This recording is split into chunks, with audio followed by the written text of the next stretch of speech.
Hello there, everyone. This is Jed Shlackman, and in this video I'll be speaking of the topic of sex, money, the chakras, and society, as well as how that relates to our personal healing and evolution.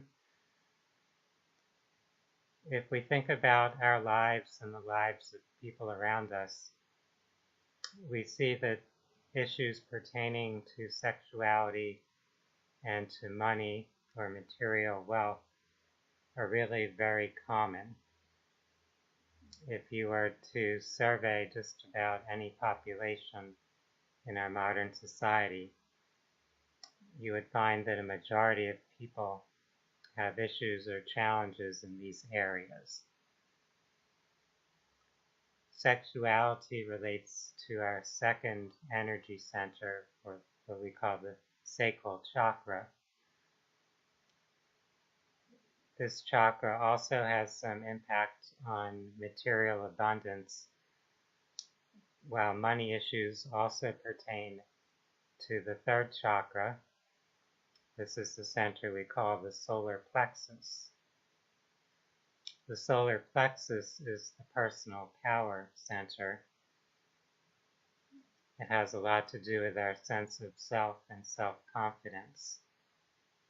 And in the material world that we live in, money is something that is often a symbol of value and of power.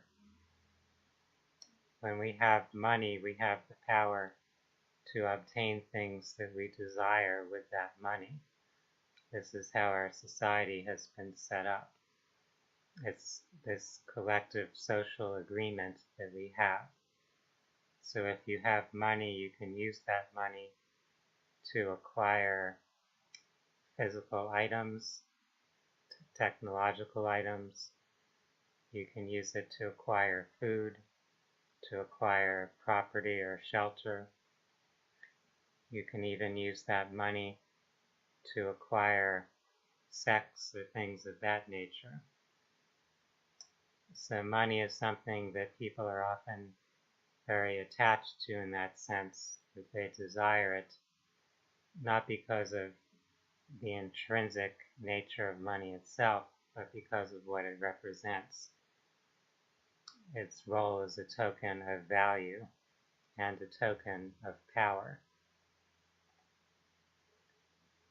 With our sexuality, this is the energy of life itself, that passion to create, to expand.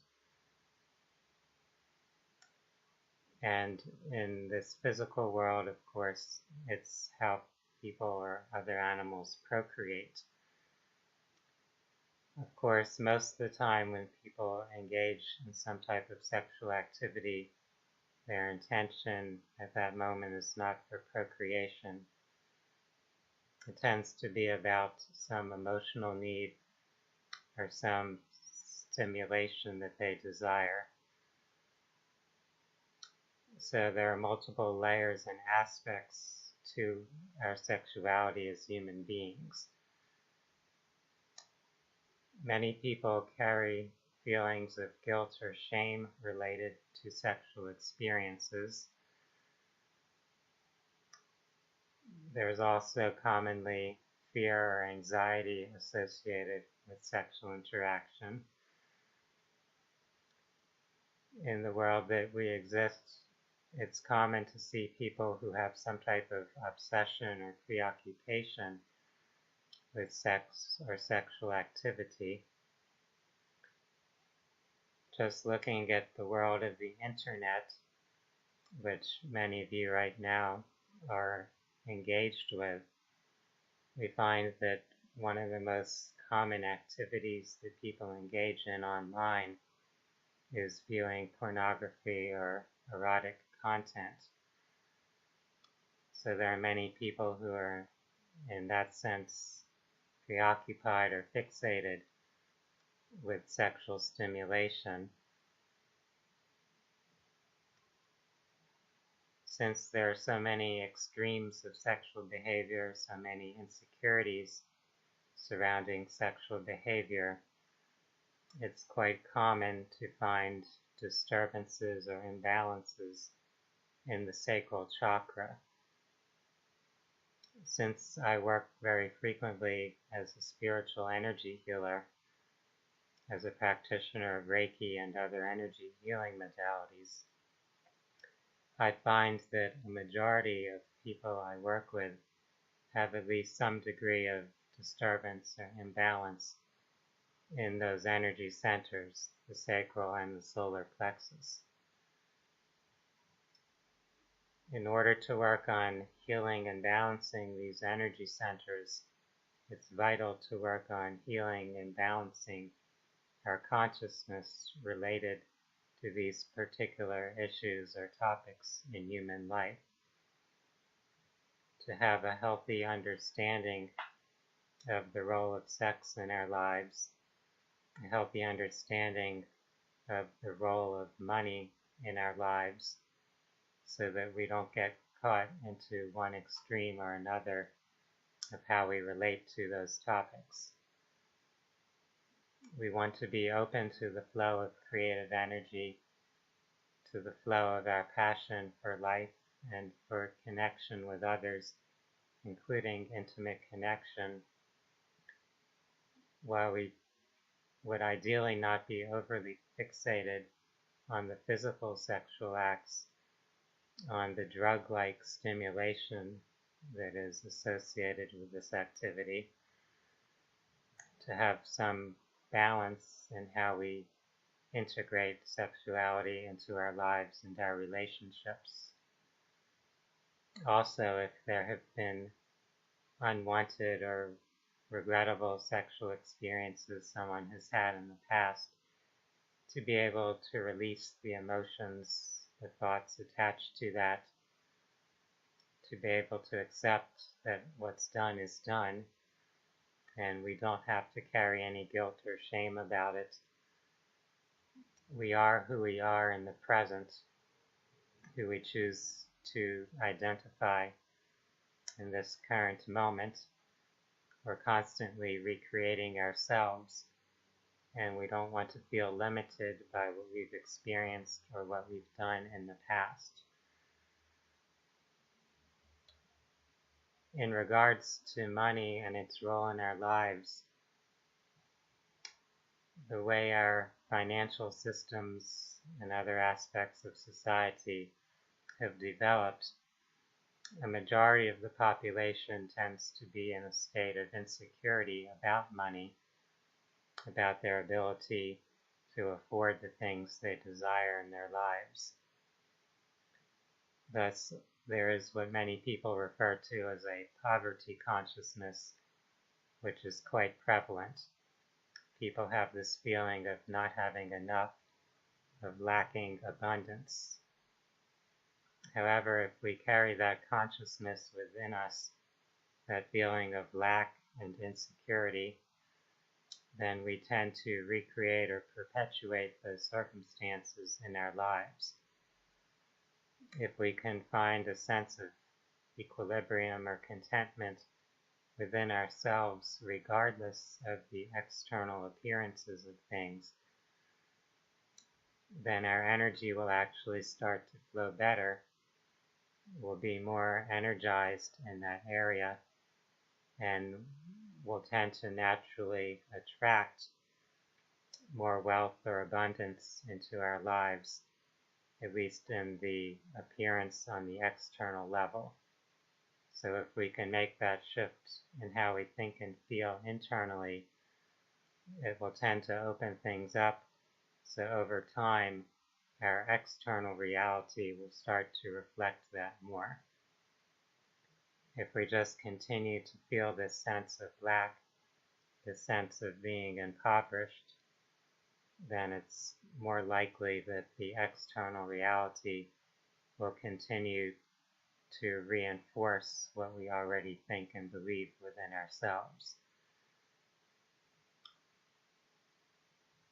In order to do that, it is helpful to define abundance for ourselves in a way that isn't constricted by money, by how much is present in one's bank account, on what material possessions a person has. We can start to focus more on the things that we can feel grateful for having or receiving. It could be very simple things that are not necessarily material. So it could be having people in our lives who support or care about us. It could be that we live on a planet that is filled with natural abundance, with wildlife, with plants, with the air that we breathe, with the sunlight that we receive. So just taking note of some of those simple things that support our existence on Earth. The more we're able to do that, to shift our focus, to shift our thinking patterns and our emotions, the more our energy will come into harmony, and the more things will flow for us in a desirable way. So if we're considering our issues in regards to money, to sex, to these things on the material level, it is important to expand our concept, our understanding of those subjects and phenomena.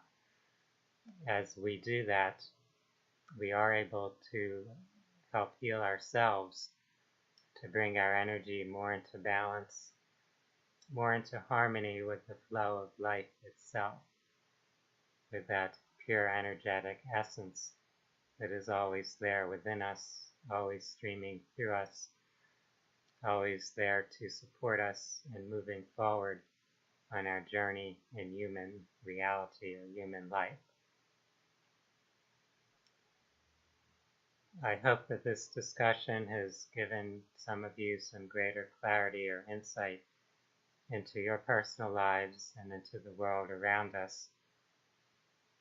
Certainly, many of the external phenomena in our world tend to promote imbalances in regard to how we feel about ourselves and how we think about topics such as sex or money. Many of the things we see in entertainment and advertisement in the media tend to kind of reinforce the extremes that exist around us, reinforce people feeling inadequate, feeling lack, feeling that they don't have enough, whether it's enough money, enough sex, enough status. And if we can tune that out and tune into a deeper truth, tune in more to our spiritual awareness, we can rise above those negative or limiting influences that tend to permeate society. I appreciate each of you for taking your time to view this video, for exploring these topics of personal growth and healing, and I invite you to watch more of my YouTube videos, as well as to visit my website at phinsights.com. That's phinsights.com. For now, I'd like to wish everyone a wonderful day. Namaste.